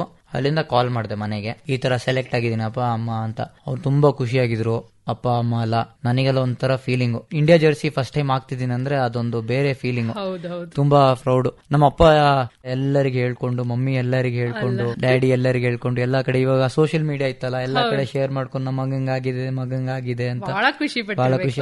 ಹಬ್ಬದ ವಾತಾವರಣ ಆತರ. ನಾನು ಹಂಗೆ ಮನೆಗೆ ಹೋಗಿಲ್ಲ, ಅಂದ್ರೆ ಟೂರ್ನಮೆಂಟ್ ಆಡ್ಬಿಟ್ಟು ಆಮೇಲೆ ವಾಪಸ್ ಮನೆಗೆ ಬಂದಿದ್ದು. ಮನೆಗೆ ಬಂದಾಗ ಮನೆಗೆ ಚಾಕ್ಲೇಟು ತಗೋ, ನೀನ್ ಬೇಕಾಗಿರೋ ಸ್ವೀಟು. ನಮ್ಮ ಮಮ್ಮಿ ಮಾಡೋ ಬಿರಿಯಾನಿ ನನಗೆ ತುಂಬಾ ಇಷ್ಟ, ಬಿರಿಯಾನಿ ಮಾಡ್ಕೊಟ್ರು. ಮಗ ಒಂದು ದೊಡ್ಡ ಸಾಧನೆ ಮಾಡಿದನಲ್ಲ ಅಂತ ಆ ಪಾಲಕರ ಕಣ್ಣಲ್ಲಿ ಆ ಒಂದು ಬೆಳಕಿರ್ತದಲ್ಲ, ಅದು ನಿಮ್ಗಿನ್ನೂ ಏನಾದ್ರೂ ಸಾಧಿಸ್ಬೇಕು ಅನ್ನೋದು ಉತ್ಸಾಹ ಬರುತ್ತೆ ಅಂತ ಇನ್ನೂ ಮಾಡ್ಬೇಕು ಅಂತ ಅವ್ರು ಇನ್ನೂ ಸಪೋರ್ಟ್ ತರ. 2023ರಲ್ಲಿ ಏಷ್ಯಾ ಕಪ್ ನಲ್ಲಿ ಭಾರತದ ಹಾಕಿ ತಂಡ ಬಂಗಾರದ ಪದಕ ಪಡೀತಲ್ಲಿ, ಆ ತಂಡದಲ್ಲಿ ನೀವಿದ್ರಿ, ಆ ಅನುಭವವನ್ನ ಹಂಚಿಕೊಳ್ಳಿ. ನಾವು ಹೋಗಿದ್ದು ಅದು ಫಸ್ಟ್ ಟೈಮ್ ಏಷ್ಯಾ ಕಪ್ ಆಡಕ್ಕೆ. ಅವಾಗ ಆಡುವಾಗ ನಮಗೊಂದು ಒಳ್ಳೆ ಟೀಮ್ ಅಂದ್ರೆ ಪಾಕಿಸ್ತಾನ. ಆ ಫೀಲಿಂಗ್ ಹೆಂಗಿತ್ತು ಅಂದ್ರೆ ಪಾಕಿಸ್ತಾನ ಜೊತೆ ಆಡೋ ಒಂದು ಬೇರೆ ತರ ಜೋಶು ಪ್ಲಸ್ ಸ್ವಲ್ಪ ಭಯನೂ ಇರುತ್ತೆ. ಎಲ್ಲ ಆಟದಲ್ಲೂ ಹಾಗೆ, ಎಲ್ಲ ರೈವಲ್ರಿ ಹಂಗೆ ಇರುತ್ತೆ. ಮತ್ತೆ ಫ್ಯಾನ್ಸ್ ಆ ಜಾಗದ ನೋಡಿದ್ರೆ ಅರ್ಧ ಜಾಗದಲ್ಲಿ ಇಂಡಿಯನ್ಸ್ ಕೂತಿದ್ರು, ಅರ್ಧ ಸ್ಪೇಸ್ ಅಲ್ಲಿ ಫುಲ್ ಪಾಕಿಸ್ತಾನಿ ಅವ್ರು ಕೂತಿದ್ರು, ಹಂಗೆ ಕಿರ್ಚಾಡ್ತಿದ್ರು ಫ್ಯಾನ್ಸ್. ಅದೊಂದು ಫೀಲಿಂಗೇ ಬೇರೆ. ಅವ್ರ ಮೇಲೆ ಗೆದ್ದಿ ನಾವು ಗೋಲ್ಡ್ ಮೆಡಲ್ ಆಯ್ತಲ್ಲ, ಬೇರೆ ಲೆವೆಲ್ ಫೀಲಿಂಗ್. ಅದು ಬಹಳ ಖುಷಿ. ಆ ರೋಚಕ ಕ್ಷಣಗಳನ್ನ ನೆನಪಿಸ್ಕೊಳ್ಳೋದಾದ್ರೆ ಬೇರೆ ಲೆವೆಲ್ ಫೀಲಿಂಗ್ ಐತೆ. ಅಂದ್ರೆ ಅದು ಹೇಳಕ್ಕಾಗಲ್ಲ ಹೆಂಗೆ ಅಂದ್ರೆ ಅವಾಗ ಫೀಲಿಂಗ್ ಅದು ಬೇರೆ ತರ ಇರುತ್ತೆ. ಬಾಡಿ ಎಲ್ಲ ಒಂಥರ ಫುಲ್ ಲೂಸ್ ಆಗ್ಬಿಡುತ್ತೆ, ಬೇರೆ ತರ ಐತೆ, ಹೇಳಕ್ಕಾಗಲ್ಲ. ಪೋಡಿಯಂ ನಲ್ಲಿ ಭಾರತ ಫಸ್ಟ್ ಪ್ಲೇಸ್ ಅಂದಾಗ ನೀವೆಲ್ಲ ಹೋಗಿ ನಿಲ್ತಿರಲ್ಲ, ಆ ಕ್ಷಣ ಹೇಗೆ? ನಾವು ಪೋಡಿಯಂ ಅಲ್ಲಿ ನಿಂತಿರುವಾಗ ಮೆಡಲ್ ಕೊಡುವಾಗ ಅವ್ರು ನ್ಯಾಷನಲ್ ಆಂಥಮ್ ಮುಂದೆ ಹಾಕ್ತಾರೆ. ಅವಾಗ ಫೀಲಿಂಗ್ ಏನೋ ಒಂಥರ ಕಣ್ಣಲ್ಲಿ ನೀರ್ ಬರೋ ತರ ಪ್ರೌಡ್ ಫೀಲಿಂಗ್. ಅವಾಗ ಪ್ರತಿಯೊಬ್ಬರಿಗೂ ಕೊರಳಿಗೆ ಮೆಡಲ್ ಹಾಕ್ತಿರ್ತಾರೆ. ಹೌದು, ಎಲ್ಲರಿಗೆ ಮೆಡಲ್ ಹಾಕ್ತಾರೆ, ಗೋಲ್ಡ್ ಮೆಡಲ್ ಹಾಕ್ತಾರೆ ಅವಾಗ. ಹಾಗೆ ನೀವು 2024ರಲ್ಲಿ ಚೀನಾದಲ್ಲಿ ನಡೀತಲ್ಲ ಏಷ್ಯನ್ ಚಾಂಪಿಯನ್ ಟ್ರೋಫಿಯಲ್ಲೂ ಕೂಡ ಭಾರತ ಬಂಗಾರದ ಪದಕವನ್ನ ಪಡೆದಿತ್ತು. ಆ ಟೂರ್ನಮೆಂಟ್ ಕುರಿತಾಗಿ ಹಂಚಿಕೊಳ್ಳಿ. ಆ ಟೂರ್ನಮೆಂಟ್ ಅಂದ್ರೆ ನಂದು ಫಸ್ಟ್ ಮೇಜರ್ ಟೂರ್ನಮೆಂಟ್. ಅದು ದೊಡ್ಡ ಟೂರ್ನಮೆಂಟ್. ಆ ಟೂರ್ನಮೆಂಟ್ ಏಷ್ಯನ್ ಚಾಂಪಿಯನ್ಸ್ ಟ್ರೋಫಿ ದೊಡ್ಡ ಟೂರ್ನಮೆಂಟ್ ನನಗೆ ಲೈಫಲ್ಲಿ ಫಸ್ಟ್ ಟೈಮ್. ಅಲ್ಲಿ ಹೋಗಕ್ಕೆ ಸ್ವಲ್ಪ ಹೆದರಿಕೆನೂ ಇತ್ತು, ನರ್ವಸ್ನೆಸ್ ಇತ್ತು ಸ್ಟಾರ್ಟಿಂಗ್ ಅಲ್ಲಿ. ಆಮೇಲೆ ಆಡ್ತಾ ಆಡ್ತಾ ಟ್ರಸ್ಟ್ ಮಾಡ್ಕೊಂಡು ನನ್ನ ಮೇಲೆ. ಮತ್ತೆ ನಮ್ ಟೀಮು ಚೆನ್ನಾಗಿತ್ತು. ಯಾರು ಇದ್ರು ಟೀಮ್ನಲ್ಲಿ? ಟೀಮಲ್ಲಿ ನನ್ನ ಕರ್ನಾಟಕದ ನಾನು ಒಬ್ಬನೇ ಇದ್ದೆ. ಬಾಕಿ ಎಲ್ಲ ಹರ್ಮನ್ ಪ್ರೀತ್, ಹಾರ್ದಿಕ್, ಮನ್ಪ್ರೀತ್ ಸಿಂಗ್ ಅವರೆಲ್ಲ ಇದ್ರು ಟೀಮಲ್ಲಿ. ಹೇಗಿತ್ತು ಅವರ ಸಹಕಾರ? ಈಗ ಮೊದ್ಲಿಗೆ ಅವರೆಲ್ಲ ದೊಡ್ಡ ದೊಡ್ಡ ಒಲಿಂಪಿಯನ್ಸ್ ಎಲ್ಲ ಅವರು ಒಟ್ಟಿಗೆ ಆಡುವಾಗ ನೀವು ಜಸ್ಟ್ ಪಾದಾರ್ಪಣೆ ಮಾಡಿರ್ತೀರಿ. ಅದೇ ಈ ಟೀಮ್ ಗೇಮ್ ಅಲ್ಲಿ ಇನ್ನೊಂದು ಏನ್ ಒಳ್ಳೇದಂದ್ರೆ ಈ ಸೀನಿಯರ್ ಪ್ಲೇಯರ್ಸ್, ಎಕ್ಸ್ಪೀರಿಯನ್ಸ್ ಪ್ಲೇಯರ್ಸ್ ಇರ್ತಾರಲ್ಲ, ಅವರಿಂದ ಕಲಿಯಕ್ ಸಿಗುತ್ತೆ. ಮತ್ತೆ ನಾವು ನರ್ವಸ್ ಇರುವಾಗ ಅವ್ರು ನಮಗೆ ಸಪೋರ್ಟ್ ಮಾಡ್ತಾರೆ. ಚೆನ್ನಾಗಾಡು, ಪರವಾಗಿಲ್ಲ ಮಾಡು, ಹೇಳ್ಕೊಡ್ತಾರೆ. ನಾವು ಅವ್ರ ಪಕ್ಕದಲ್ಲಿ ನಿಂತರೆ ಹೌದು ಇವ್ರ ಸಪೋರ್ಟ್ ಇದ್ದಾರೆ, ನಾವು ಚೆನ್ನಾಗ್ ಆಡ್ಬೋದು ಅಂತ ಆ ತರ ಫೀಲಿಂಗ್ ಅವ್ರು ಮಾಡ್ತಾರೆ. ಒಂದು ಫ್ಯಾಮಿಲಿ ತರ ಫೀಲಿಂಗ್ ಇರುತ್ತೆ ಟೀಮಲ್ಲಿ. ಚೈನಾದಲ್ಲಿ ಹುಲನ್ಬೂರ್ ಸಿಟಿ ಅಂತ ಟ್ರಾವೆಲಿಂಗ್ ತುಂಬಾ ದೂರ, 36 hours ಏನೋ ಫ್ಲೈಟ್, ತುಂಬಾ ದೂರ ಜಾಗ ಅದು ಚೈನಾದಲ್ಲಿ. ಫೈನಲ್ಸ್ ನಾವು ಚೈನಾ ಮೇಲೆನೆ ಆಡಿದ್ವಿ, 1-0 ಗೆದ್ದಿದ್ ನಾವು ಫೈನಲ್ಸ್. ತುಂಬಾ ಚೆನ್ನಾಗಿತ್ತು ಆ ಟೂರ್ನಮೆಂಟ್, ಟಫ್ ಕಾಂಪಿಟೇಷನ್ ಇತ್ತು ಅದು. ಮತ್ತೆ ಪಾಕಿಸ್ತಾನ ಮೇಲೆ ಲೀಗಲ್ ಆಡಿದ್ ನಾವು, ಪಾಕಿಸ್ತಾನ ಮೇಲೆ ಗೆದ್ದಿದ್ವಿ ನಾವು, 2-1 ಗೆದ್ದಿದ್ವಿ ಪಾಕಿಸ್ತಾನ ಮೇಲೆ. ಅದೇ ನನ್ನ ಫಸ್ಟ್ ಟೂರ್ನಮೆಂಟ್. ಎಷ್ಟಿದ್ರು ಅಲ್ಲಿ? ಎಲ್ಲ Asian countries, top Asian countries. India, Pakistan, Japan, Korea, China, 6 teams ಇತ್ತು. ಅದರಲ್ಲಿ ಭಾರತ ಚಾಂಪಿಯನ್ ಆಗಿದ್ರು. ಕಳೆದ ವರ್ಷ Sultan Azlan Shah international hockey tournament ಬೆಳ್ಳಿಯ ಪದಕವನ್ನ ಪಡೀತು ಭಾರತದ ತಂಡ. ಆ ಅನುಭವ ಹಂಚಿಕೊಳ್ಳಿ, ಹೇಗಿತ್ತು? ಹೆಂಗಂದ್ರೆ ಅಜ್ಲಾನ್ ಶಾ ಹೋಗ್ತಾ ಹೋಗ್ತಾ ನಾ ಸ್ವಲ್ಪ ಎಕ್ಸ್ಪೀರಿಯನ್ಸ್ ಆಗಿದೆ ನನಗೆ. ನಾ ಸ್ವಲ್ಪ ಆಡಿ ನನಗೂ ಸ್ವಲ್ಪ ಎಕ್ಸ್ಪೀರಿಯನ್ಸ್ ಇತ್ತು ಆ ಟೂರ್ನಮೆಂಟ್ ಆಡಕ್ಕೆ. ಮತ್ತೆ ಮಲೇಷ್ಯಾ ಆಡಕ್ಕೆ ನಾನು ಫಸ್ಟ್ ಟೈಮ್. ಆ ವೆದರ್ಗೆ, ಆ ಜಾಗ, ಆ ಟೂರ್ನಮೆಂಟ್ ತುಂಬಾ ಚೆನ್ನಾಗಿತ್ತು. ಯಾಕಂದ್ರೆ ನಮ್ದು ಪರ್ಫಾರ್ಮೆನ್ಸ್ ತುಂಬಾ ಚೆನ್ನಾಗಿತ್ತು. ನಾವು ಬೆಲ್ಜಿಯಂ ಜೊತೆನೂ ಚೆನ್ನಾಗಿ ಆಡಿದ್ವಿ, ಮಲೇಷ್ಯಾಗ ಹೊಡೆದಿದ್ವಿ, ಕೊರಿಯಾಗ ಹೊಡೆದಿದ್ವಿ. ಅಜ್ಲಾನ್ ಶಾ ಟೋಪಿ ಅಂತಂದ್ರೆ ಎಷ್ಟು ಕಂಟ್ರಿ ಬಂದಿರ್ತದೆ ಅಲ್ಲಿ? ಅದು 8 countries ಅಂತ ಇನ್ವಿಟೇಷನಲ್ ಟೂರ್ನಮೆಂಟ್. ಅದು ಸ್ಪೆಷಲಿ ಇನ್ವಿಟ್ ಮಾಡಿ ಕರೆಯೋದು. ಅವಾಗ ನಾ ಆಡುವಾಗ India, Malaysia, New Zealand, Belgium, Korea ಮತ್ತೆ ಜಪಾನ್. ನಾವು ಬೆಲ್ಜಿಯಂ ಜೊತೆ ಆಡಿದ್ವಿ. ಅದು ವರ್ಲ್ಡ್ ರ್ಯಾಂಕಿಂಗ್ 1 ಅದು ಬೆಲ್ಜಿಯಂ. ಅದೇ ಹಾಕಿದಲ್ಲಿ ಗೆಲ್ಲೋದು ಸೋಲೋದು ಇದ್ದೇ ಇರುತ್ತೆ, ಹೇಳಕ್ಕಾಗಲ್ಲ. ನಾವು ನಮ್ 100% ಕೊಡ್ತೀವಿ. ರಿಸಲ್ಟ್ ಒಂದೊಂದ್ಸತಿ ಸೋತೋಗ್ಬಿಡ್ತೀವಿ, ಒಂದ್ಸತಿ ಗೆಲ್ತೀವಿ. ಆದ್ರೂ ಒಳ್ಳೆ ಪರ್ಫಾರ್ಮೆನ್ಸ್ ಇತ್ತು ನಮ್ ಟೀಮ್ದು. ಬಹಳ ಟಫ್ ಕಾಂಪಿಟೇಟರ್ ಆಗಿದ್ರು ಅವರು, ಹಾಗಾಗಿ ಬೆಳ್ಳಿಯ ಪದಕವನ್ನ ಗೆದ್ರಿ ಅಂತ ಹೇಳ್ಬೋದು. ಆ ಟೂರ್ನಮೆಂಟ್ ಅಲ್ಲಿ ನನಗೆ ಮ್ಯಾನ್ ಆಫ್ ದ ಮ್ಯಾಚ್ ಸಿಕ್ಕಿತ್ತು. ಕೊರಿಯಾ ಜೊತೆ ಆಡುವಾಗ 1-0 ಗೆದ್ದಿದ್ವಿ ನಾವು ಕೊರಿಯಾ ಜೊತೆ. ಅವಾಗ ಮ್ಯಾನ್ ಆಫ್ ದ ಮ್ಯಾಚ್ ಸಿಕ್ಕಿತ್ತು ನನಗೆ ಆ ಮ್ಯಾಚ್ ಅಲ್ಲಿ. ನೀವು ಈಗ ಡಿಫೆಂಡರ್, ಮಿಡ್ ಫೀಲ್ಡರ್, ಹೇಗದು ಮಿಡ್ ಫೀಲ್ಡರ್ ಅಂತಂದ್ರೆ? ಮಿಡ್ ಫೀಲ್ಡರ್ ಹೇಗಂದ್ರೆ ನಮ್ ಡಿಫೆನ್ಸ್ ಇಂದ ಅಟ್ಯಾಕರ್ ಎರಡು ಇರ್ತಾರ. ಡಿಫೆನ್ಸ್ ಇರೋದು ಅವ್ರನ್ನ ಮತ್ತೆ ಅಟ್ಯಾಕರ್ ನ ಮಧ್ಯದಲ್ಲಿ ಕನೆಕ್ಟ್ ಮಾಡೋನು. ಮಿಡ್ ಫೀಲ್ಡರ್ ಕೆಲಸ ಏನಂದ್ರೆ ಅವ್ನ ಟೀಮ್ಗೋಸ್ಕರ ಟ್ಯಾಕಲ್ ಮಾಡಬೇಕು ಮತ್ತೆ ಗೋಲು ಮಾಡ್ಬೇಕು, ಎರಡು ಕೆಲಸ ಮಾಡ್ಬೇಕು. ಮಿಡ್ ಫೀಲ್ಡರ್ ಎರಡು ಕೆಲಸ ಆಗ್ಬೇಕು. ಆತರ ಮೇನ್ ಇಂಪಾರ್ಟೆಂಟ್ ಆತರ. ರಾಹಿಲ್ ಅವರೇ, ಇಲ್ಲಿವರೆಗೆ ನೀವು ಅಂತಾರಾಷ್ಟ್ರೀಯ ಮಟ್ಟದಲ್ಲಿ ಯಶಸ್ವಿ ಕ್ರೀಡಾಪಟು ಹಾಕಿಯಲ್ಲಿ. ಮುಂದಿನ ಗುರಿ ಏನ್ ನಿಮ್ದು? ನಂದು ಮುಂದಿನ ಏನಂದ್ರೆ ನಾನು ಪುನಃ ಇಂಟರ್ನ್ಯಾಷನಲ್ ಆಡಬೇಕು ಅಂತ ನನಗೊಂದು ಆಸೆ. ಈಗ ವಾಪಸ್ಸು ನನಗೆ ಇಂಜುರಿ ಆಗಿತ್ತಂತ ಸ್ವಲ್ಪ ಡ್ರಾಪ್ ಆಗಿದ್ದೀನಿ. ಈಗ ನಾನು ಪುನಃ ಕಮ್ ಬ್ಯಾಕ್ ಮಾಡಬೇಕು ಅಂತ ನಾನು ಏಮ್. ಈಗ ಟಾರ್ಗೆಟ್ ಅದೇ ಇರೋದು ನಂದು. ವಾಪಸ್ ಪಂದ್ಯಾವಳಿ ಆಡುವಾಗ ಮಸಲ್ ಇಂಜುರಿ ಆಯ್ತು, ಆಡುವಾಗ್ಲೇ ಇಂಜುರಿ ಆಯ್ತು. ಅವಾಗ ಅದನ್ನ ಟ್ರೀಟ್ಮೆಂಟ್ ತಗೊಂಡು ಹೀಲ್ ಆಗ್ತಿದೆ ಈಗ. ಕೊನೆಯದಾಗಿ ಒಂದು ಪ್ರಶ್ನೆ ರಾಹಿಲ್ ಅವರೇ, ಭಾರತದ ಹಾಕಿ ಭವಿಷ್ಯ ಹೇಗಿದೆ? ಈವರೆಗೆ ಭಾರತ ಒಲಿಂಪಿಕ್ ಕ್ರೀಡಾಕೂಟದಲ್ಲಿ 13 ಪದಕಗಳನ್ನ ಪಡೆದಿದೆ. ಅದರಲ್ಲಿ 8 ಬಂಗಾರ, 1 ಬೆಳ್ಳಿ, 4 ಕಂಚು ಪಡೆದಿದೆ. ಟೋಕಿಯೋ ಮತ್ತೆ ಪ್ಯಾರಿಸ್ ಒಲಿಂಪಿಕ್ಸ್ ನಲ್ಲಿ ಕಂಚಿನ ಪದಕವನ್ನ ಪಡ್ಕೊಂಡಿದೆ. ಸೊ ನಮ್ಮ ಭಾರತದ ಹಾಕಿ ಭವಿಷ್ಯ ಮುಂದೆ ಹೇಗಿದೆ? ಹೇಳೋದು ನಮ್ಮ ಭಾರತದ ಭವಿಷ್ಯ ತುಂಬಾ ಚೆನ್ನಾಗಿದೆ ಮುಂದೆ.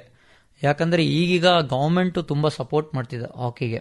ಸೆಂಟ್ರಲ್ ಗವರ್ಮೆಂಟ್ ಆಗಲಿ, ಸ್ಟೇಟ್ ಗವರ್ಮೆಂಟ್ ಆಗಲಿ ಸಪೋರ್ಟ್ ಅಂದ್ರೆ ಸ್ಪೆಷಲೈಸ್ ಟ್ರೈನಿಂಗು, ಸ್ಪೆಷಲೈಸ್ ಡಯಟ್ ಮತ್ತೆ ಸ್ಪೆಷಲೈಸ್ ಕೋಚಸ್ ಅವರಿದ್ದು, ಮತ್ತೆ ಟ್ರೈನಿಂಗ್ ಫೆಸಿಲಿಟೀಸ್ ತುಂಬಾ ಚೆನ್ನಾಗಿದೆ ಈಗ. ಮತ್ತೆ ಟ್ರೈನಿಂಗ್ ಫೆಸಿಲಿಟೀಸ್ ಬರೀ ಟಾಪ್ ಲೆವೆಲ್ಗಿಲ್ಲ, training facilities grass root level, ಚಿಕ್ಕದವರಿಂದ ಟ್ರೈನಿಂಗ್ ಅವ್ರು ಒಂದು 10 years ಅವ್ರು ರೆಡಿ ಆಗ್ತಾರೆ. ಆ ತರ ಫೆಸಿಲಿಟೀಸ್ ತುಂಬಾ ಚೆನ್ನಾಗಿದೆ ಈಗ, ತುಂಬಾ ಚೆನ್ನಾಗಿ ಮಾಡೋರೆ. ಮತ್ತೆ ಹಾಕಿಗೋಸ್ಕರ ಹಾಕಿ ಇಂಡಿಯಾ ಲೀಗು, IPL ತರನೇ ಸೇಮ್ ಹಾಕಿ ಇಂಡಿಯಾ ಲೀಗು ಇದೆ, ಅದು ನಡೆಸ್ತವ್ರೆ. ಹೆಂಗೆ IPL ನಿಂದ ಕ್ರಿಕೆಟ್ ತುಂಬಾ ಹೆಲ್ಪ್ ಆಯ್ತು, ತುಂಬಾ ಇನ್ಕ್ರೀಸ್, ಆ ತರ ಹಾಕಿ ಇಂಡಿಯಾ ಲೀಗು ಸ್ಟಾರ್ಟ್ ಮಾಡಿದೆ. ಅಂದ್ರೆ ಒಂದು ಕ್ರೀಡೆ ಬೆಳಿಬೇಕಂದ್ರೆ ಲೀಗ್ ಹಂತದ ಪಂದ್ಯಾವಳಿಗಳು ನಿರಂತರವಾಗಿ ನಡೀತಾ ಇರಬೇಕು. ಯಾಕಂದ್ರೆ ಈ ಲೀಗ್ ನಡೆದ್ರೆ ಫಾರಿನ್ ಇಂದ ಪ್ಲೇಯರ್ಸ್ ಬರ್ತಾರೆ, ಮತ್ತೆ ಇಂಡಿಯಾ ಪ್ಲೇಯರ್ಸ್ ಇರ್ತಾರೆ, ಅವರಿಂದ ಕಲಿಯಕ್ ತುಂಬಾ ಇರುತ್ತೆ. ನಮ್ಮಿಂದನೂ ಅವ್ರು ಕಲಿತಾರೆ, ಅವರಿಂದ ನಾವು ಕಲಿತಾರೆ. ಹಾಗಾಗಿ ಗೇಮ್ ಇಂಪ್ರೂವ್ ಆಗುತ್ತೆ. ಹಾಗಾಗಿ ಇವಾಗ ಭಾರತದ ಹಾಕಿ ಇಂಪ್ರೂವ್ ಆಗುತ್ತೆ ಹಂಗೆ ಲೀಗಿಂದ. ಈಗ ಒಬ್ಬ ಕ್ರೀಡಾಪಟು ಹಾಕಿಯನ್ನ ವೃತ್ತಿಯಾಗಿ ತೆಗೆದುಕೋಬೇಕು ಅಂತ ಅನ್ಕೊಂಡ್ರೆ ಬಹುಮುಖ್ಯವಾಗಿ ಏನ್ ಬೇಕು ಅವ್ರಿಗೆ? ನಾ ಹೇಳೋದು ಮೈಂಡ್ ಸೆಟ್ ಬೇಕು, ತಲೆ ಬೇಕು. ಯಾಕಂದ್ರೆ ನೀವು ಹಾಕಿ ಸ್ಟಾರ್ಟ್ ಮಾಡಿದ ತಕ್ಷಣ ನಿಮ್ಗೆ ಏನ್ ಸಿಗಲ್ಲ, ಕಷ್ಟಪಡ್ಬೇಕು, ತುಂಬಾ ಕಷ್ಟಪಡ್ಬೇಕು. ನೀವು ಇದೊಂದು ಟೀಮ್ ಗೇಮು, ಅಷ್ಟು ವರ್ಷ ಕಷ್ಟಪಟ್ಟು ನಿಮ್ ಒಂದು ಹಾರ್ಡ್ ವರ್ಕ್ ಮಾಡಿದ್ರೆ ನಿಮಗೆ ಸಿಗುತ್ತೆ ಹಾಕಿ. ಅಂದ್ರೆ ನಮ್ಮನ್ನು ನಾವು ಗುರುತಿಸ್ಕೋಬೇಕಂದ್ರೆ ಶ್ರಮ ಬಹಳ ಪಡಬೇಕು. ಹೌದೌದು. ಒಳ್ಳೇದು ಮೊಹಮ್ಮದ್ ರಾಹಿಲ್ ಮೌಸಿನ್ ಅವರೇ, ನಿಮ್ಮ ಕ್ರೀಡಾ ಸಾಧನೆಯ ಕುರಿತಾಗಿ ಮಾತಾಡ್ತಾ ಸಮಯ ಹೋಗಿದ್ದೇ ಗೊತ್ತಾಗ್ಲಿಲ್ಲ ನಮಗೆ. ನಿಮ್ಮ ಯಶಸ್ವಿ ಕ್ರೀಡಾ ಬದುಕು ನಮ್ಮ ಯುವ ಜನತೆಗೆ ದಾರಿದೀಪವಾಗ್ಲಿ. ನಿಮ್ಮ ಕ್ರೀಡಾ ಬದುಕಿನ ಕುರಿತಾಗಿ ಇಲ್ಲಿವರೆಗೆ ಹಂಚಿಕೊಂಡಿದ್ದಕ್ಕೆ ಧನ್ಯವಾದ. ನಮಸ್ಕಾರ. Thank you. ಅಂತಾರಾಷ್ಟ್ರೀಯ ಹಾಕಿ ಆಟಗಾರರು ಹಾಗೂ ಏಕಲವ್ಯ ಪ್ರಶಸ್ತಿ ಪುರಸ್ಕೃತರಾದ ಮೊಹಮ್ಮದ್ ರಾಹಿಲ್ ಮೌಸಿನ್ ಜೊತೆಗಿನ ಸಂವಾದವನ್ನ ಕೇಳಿದ್ರಿ. ಇವರನ್ನ ಮಾತನಾಡಿಸಿದವರು ಭಾರತಿ ನಾಗರಮಠ್. ನಿರ್ವಹಣೆ ಜ್ಯೋತಿ ದಾಸ್. ಇದಾಗಿತ್ತು ಕ್ರೀಡಾಲೋಕ ಕಾರ್ಯಕ್ರಮ. ರಾಜ್ಯವ್ಯಾಪಿ ಪ್ರಸಾರವಾದ ಈ ಕಾರ್ಯಕ್ರಮ ಆಕಾಶವಾಣಿ ಬೆಂಗಳೂರು ಕೇಂದ್ರದ ಕೊಡುಗೆ.